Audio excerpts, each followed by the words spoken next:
Booksmaxxing is so last year.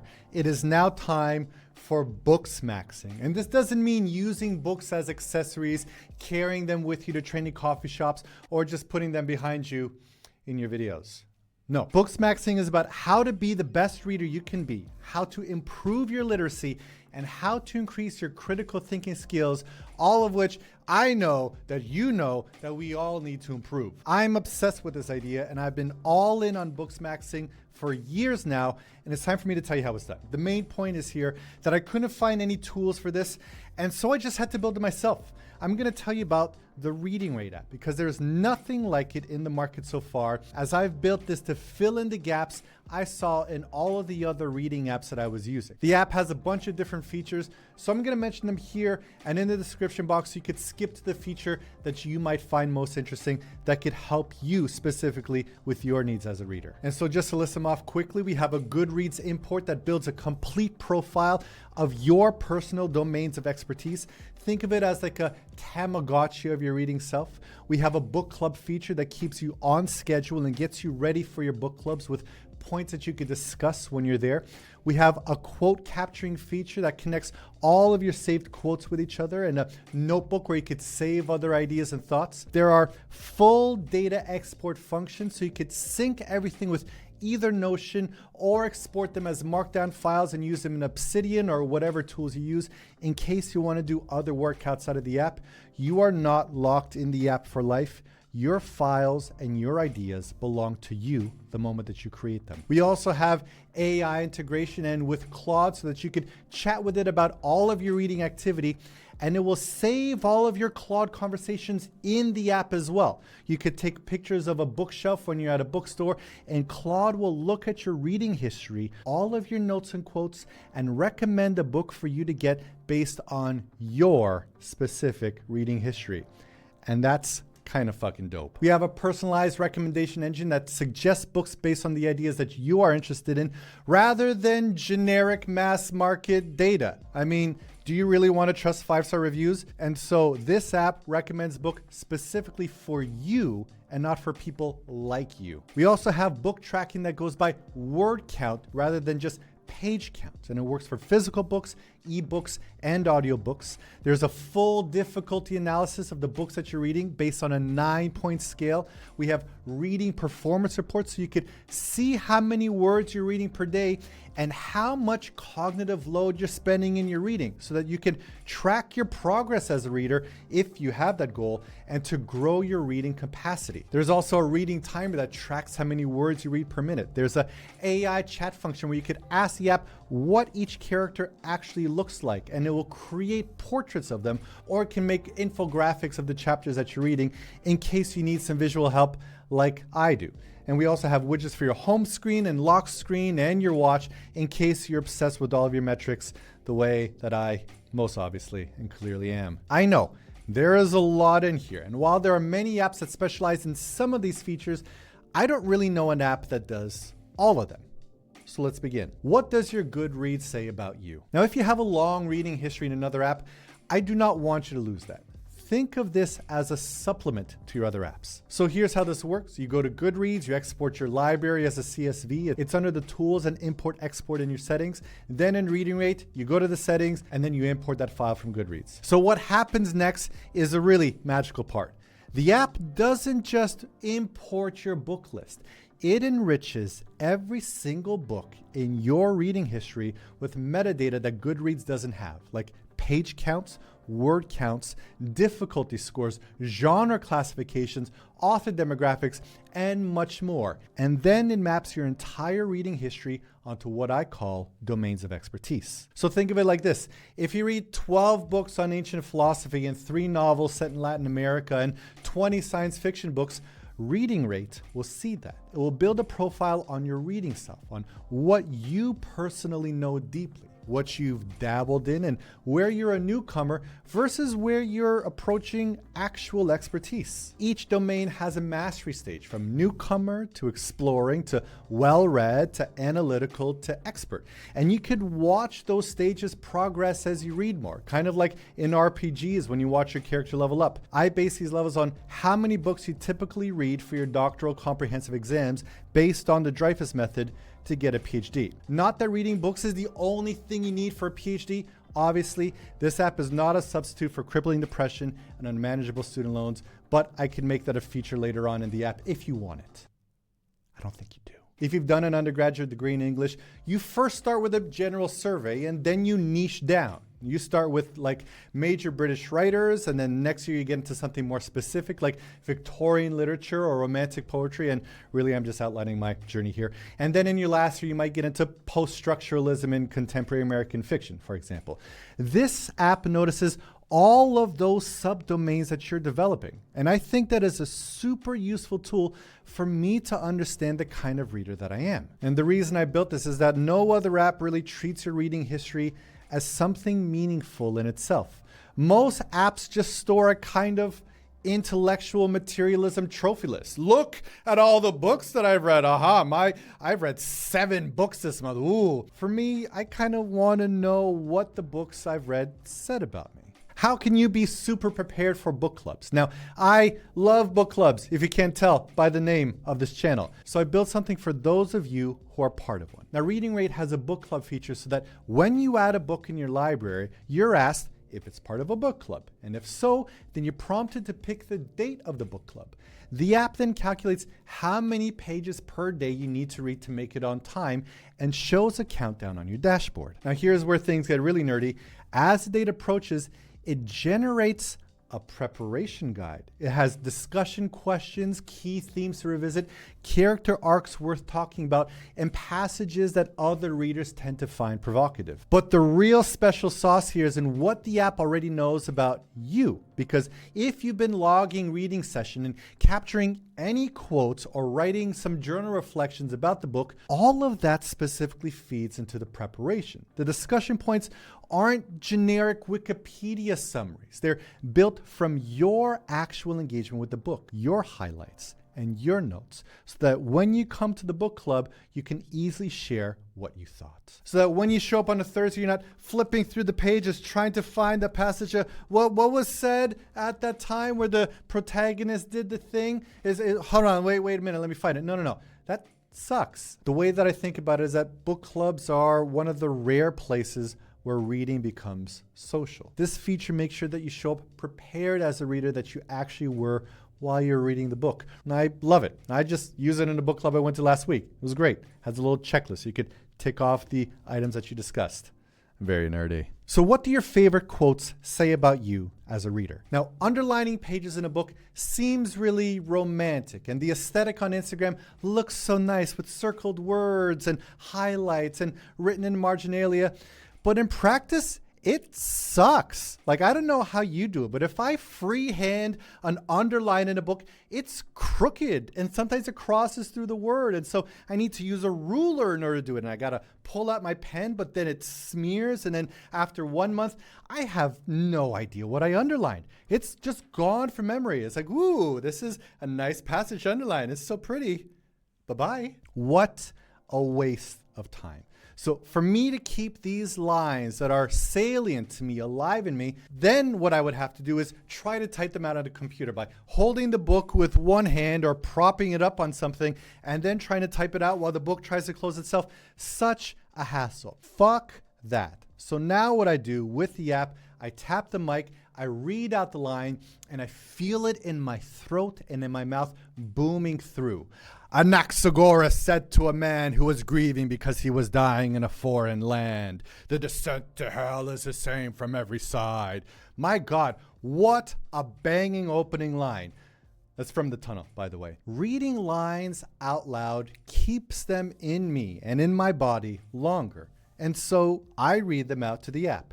And then it transcribes what I'm saying. And then here's what's amazing. it compares what I've said to the book's metadata so that you could properly spell the nouns, like Anaxagoras, right? So you could even read out the page number in the middle of the transcription, and it will save the page number along with the quote. And you could even say who said the line, and it'll store that too. And then, here's where it gets even nerdier, it's going to analyze the quote and tag it for themes, and then connect it to other quotes. Wow, I love it. I love it so much. This is such a game changer, and I just don't know any other app that does this. I'm not saying it's impossible to build, no, but who really cares about this problem? I do. It's super niche and weird, but it matters to me. And then to go even further, in the dashboard, I get flashcards to remind me of a quote that I once saved so that I could be sure that it stays with me in the future longer. Come on, man. It's pretty dope. I wish I had glasses to say this part because it's going to get even nerdier.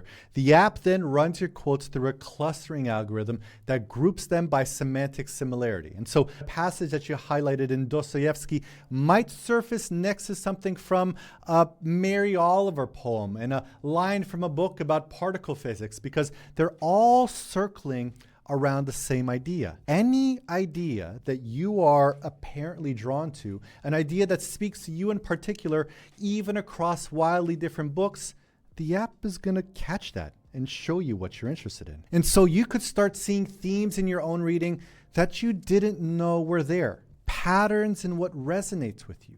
And that's a genuinely interesting thing to discover about yourself. So here's a guide about how to store your reading inspiration in notebooks. Sometimes when you're reading, a brilliant idea strikes you, and then you figure out a connection to something else that you read, like a question or a memory or anything, something that you want to hold on to. And so what do you do in that situation? In the Reading Rate app, that's what the journal is for. In books, it's often called marginalia, the stuff that you scribble in the margins when you were that kind of reader. In the app, though, every journal entry can capture a few different things, like the date that you wrote it, the pages you read in that session, a reflection, your free-form thoughts, a quote or a question prompted by the reading, or even connections to other books or concepts. Anything. And then when you finish a book, the app generates a kind of debrief, a post-mortem if you want, as a set of tailored question prompts based on what you actually read and noted. Not these generic, what did you think about the twist at the end of the book kind of questions. Everybody who finishes a book is going to get different questions for their debrief catered specifically to them. And over time, this becomes a reading journal that's actually searchable and connected. It's not a notebook where ideas go to die. Like I have a bunch of Moleskine journals that I just don't remember what's in there at all. And I pretty much don't have access to it unless I flip through it and be like, oh yeah, I remember that. No, that's not useful. This is a system where your past reading thoughts can surface when they are relevant to what you are reading right now. And the more that you use it, the system is going to look at your journal entries and suggest connections that you might have missed, like threads between books or evolving perspectives or even recurring questions. That's what I love the most about my university classes, when a professor would find links that I wasn't aware of. And I'm really hoping to recreate that feeling in this app. Build files, not apps. Every app builder should follow this rule. Build files, not apps. A major point of ethics for any program that you build is that the user should have freedom of data so that they're not locked into your payment plan forever. Your notes and your ideas as a user are yours. You should be able to take them wherever you want.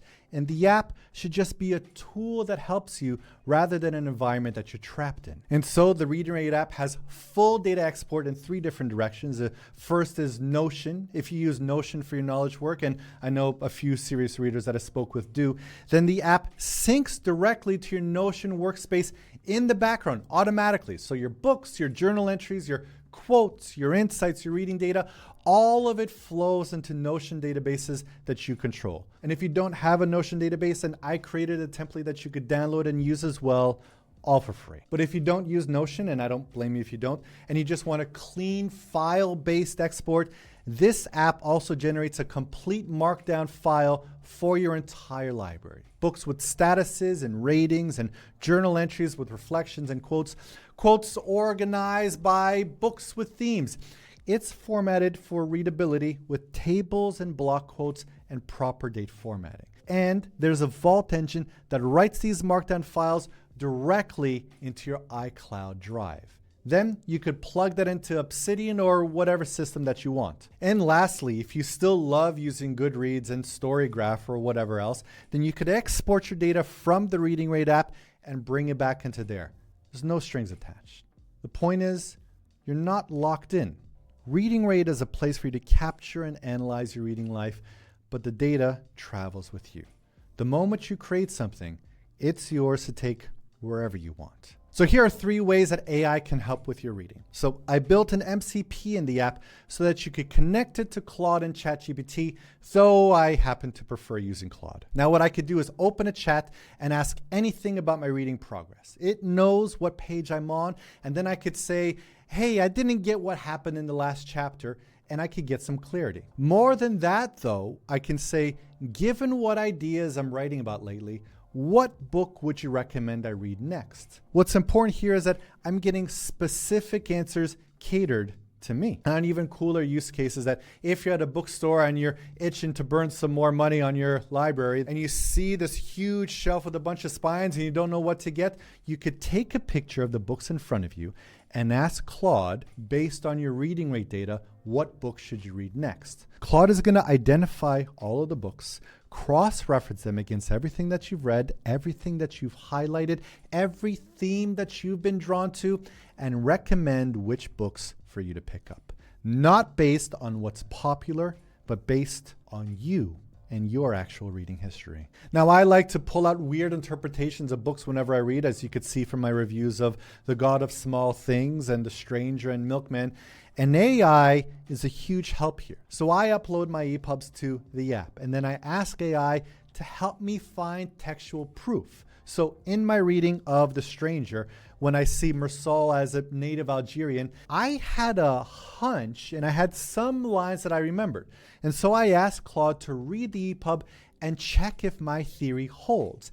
And it actually found other lines to support my theory, lines that I've totally forgot about. And that's amazing, as it saves me the hours of rereading the book and looking through it line by line. Claude will tell me, hey, it's on page this. I could look at the page and bam, there it is. I'm sure that anyone writing university essays today can use this with their papers. Now, what's neat here is that any conversation you have with Claude will be exported to and saved in the Reading Rate app. And then it'll be synced with your Notion and Markdown files so that these insights you're building aren't trapped in either this app or in anyone else's. And then these Claude chats that are saved in the app then serve as more context for future reading recommendations.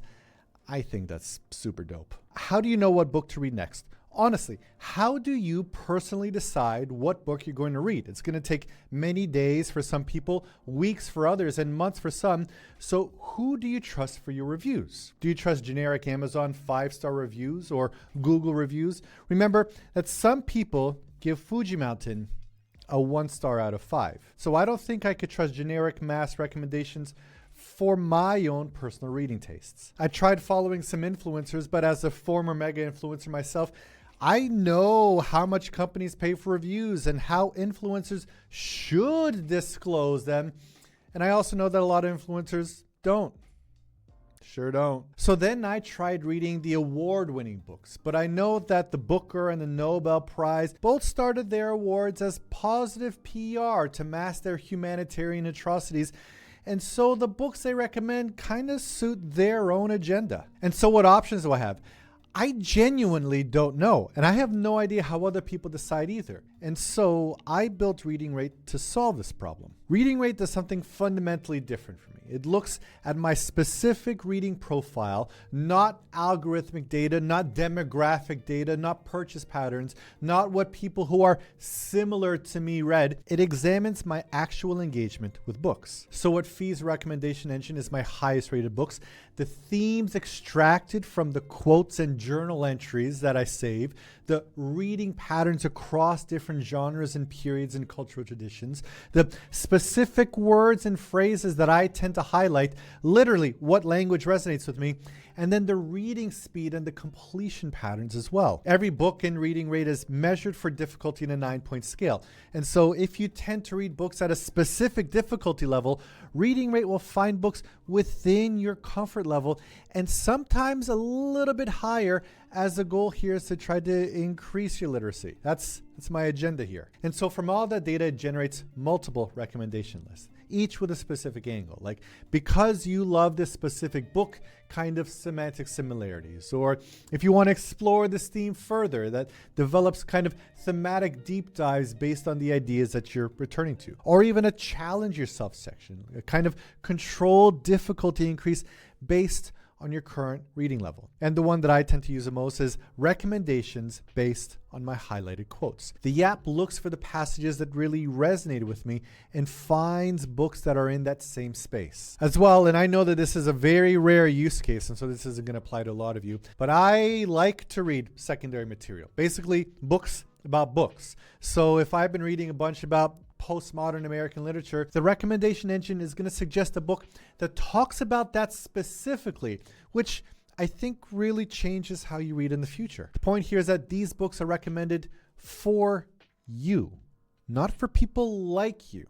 And I think that's the difference. So how do you track your reading in perfect detail? Most reading apps track either the books you read or the pages. But I think that's kind of like tracking a run by counting the steps without knowing whether you jogged a 10K or a half marathon. Two totally different kinds of runs. And so reading rate tracks by word count. And this changes a whole lot about how you understand your reading, because a 300-page literary novel might contain 80,000 words, while a 300-page thriller could contain 110,000, or a 300-page academic text might contain 65,000, but it could take 3 times as long to read because every sentence is dense. So page counts don't really capture any of this nuance, but word counts do. The app also supports different reading formats. So for physical books, you could log the pages and the app calculates how many words you've read. Or if you read on a Kindle or Kobo or whatever device, or if you listen to audiobooks or anything else that tells you the percentage, then the app calculates your words read based on the change in your percentage. Or you could just log what chapter you're on, regardless of what format you're using. Also, if you want to get really granular, and this is going to be only for some of you, there's even a timer in the app so that you can learn about what your words per minute are as well. That's pretty cool. Another thing to note is that not all words are the same difficulty. Running 10K feels very different if it's on flat land or if it's uphill. And the same with reading. 100 pages of romantasy doesn't feel like 100 pages of Ulysses. No, it sure fucking doesn't. And so every book in your library is run through a difficulty analysis powered by a natural language processing engine. This is a 9-dimensional breakdown that actually tells you something useful about the book you're reading, like vocabulary difficulty or syntactic complexity or lexical density or abstraction level and lots of other stuff that we don't need to get into here. Just know that the app is very thorough. And then all of these ratings combine into a composite difficulty score. So before you start a new book, you could see whether it's going to be a light read or hard work. And then you could plan accordingly. Maybe now's not the right time to start Heidegger if you're about to move apartments, right? Now, this isn't just about ranking books in some snobby level. No, this is just so that you could know about yourself. A higher difficulty score doesn't mean a better book. I've read lots of shitty, difficult books in the past. What this means, though, is a different kind of reading experience, and it's useful to know that going in. And so here's how you vastly improve your reading performance, because running apps like Strava can tell you how to run better. And so I built this app to tell me how to read better. And since I started using it in December, I've noticed my reading has measurably improved. And here's how. At the core of the app is understanding your cognitive load. Think of it like your training load. Can you progressively overload and develop with your reading? 30 pages of The Alchemist versus 30 pages of Finnegan's Wake, huge difference. But what is that difference? One can take 20 minutes of easy reading. Another can take a few hours, if you're lucky. Outside of measuring the time it takes to read them, can you measure the difference in the effort that you spent? And I think you can. and Reading Rate measures that difference. So the app has a performance report that tracks the words you read per day, and from that it can calculate the cognitive load you spent that day. So based on the book's difficulty score and how many words you read, you can calculate a final score. And so if you read 100 pages of something with a difficulty of 10 versus 20 pages of something with a difficulty of 100, the cognitive load for the latter is going to be obviously bigger. So the app displays this as a heat map over time, kind of like GitHub's commit maps. You could see which weeks were cognitively intense and which were recovery periods. And for me, my cognitive load went up from 70 per day in February to 178 in March. And I gotta tell you, that does feel different. I don't know the full language of this yet, but my reading does feel more connected and more inspired, and I like the kind of conversations I'm having about these books as a result. It's really hard to improve what you don't measure, and I just don't think that anybody else is measuring this. Okay, so what does Severus Snape actually look like? When you read Harry Potter, can you clearly visualize a character's face and skin tone? So for me, I watched the first 4 Harry Potters before I read the books, and I could only see Daniel Radcliffe as Harry and Alan Rickman as Snape. But what's the right way to visualize a character? For the books I read that don't have movie and TV adaptations yet, I kind of want to know what these characters look like. I mean, I could imagine them, sure, but my imagination is fuzzy. I don't know about yours, but I want to get a clear image of their face. While an actual picture or an actual actor is something that I could return to often in my reading. And so with the Reading Rate app, I just ask it what the character looks like. The app scans EPUBs for all the character's details and then creates realistic photos for you. Now, some of you might not need this, sure, but there are others who have some degrees of aphantasia, and so I think that this could possibly meet your needs. Other times when I'm reading nonfiction and I just finished a dense chapter with a lot of new concepts and theory, I ask the app to create an infographic of the chapter that I just finished so that I could kind of grok these ideas in another way and see how one idea flows into another. Now, you don't have to do this in the app itself. You could do this in Gemini if you want. My goal here is just to offer as many tools as possible in one place so that I could get all of my reading needs met. And so I hope that you could find this useful as well. If you're concerned about children's literacy, the solution isn't only to talk about what's wrong with them and their weak reading, but also to improve our own. Athletes are usually the children of athletes. And if you want future generations to be literate, it's about time we acknowledge the requirement for us to improve our own literacy as well. I don't know what other tools are really helping with improving your reading, as many of the apps that I know just seem kind of like intellectual trophy shelves. And so hopefully you saw something different here with the app that I'm building. I'm totally obsessed with this problem space and would be happy to connect with anyone else that's interested here as well. If there's anything that you want to build in the app, please let me know. I'll happily build it. Otherwise, if any of these features appeal to you, head over to readingrate.com/app and you could download the app there. It's right now only for iPhone and iPad. For Android users, the readingrate.com site has all the same features, and the Android app is actually built right now, and I'm submitting it to the Google Play Store next week. Just got a couple more small bugs I gotta fix. Otherwise, thank you for watching this long ass video. Hope you like the app, and bye-bye.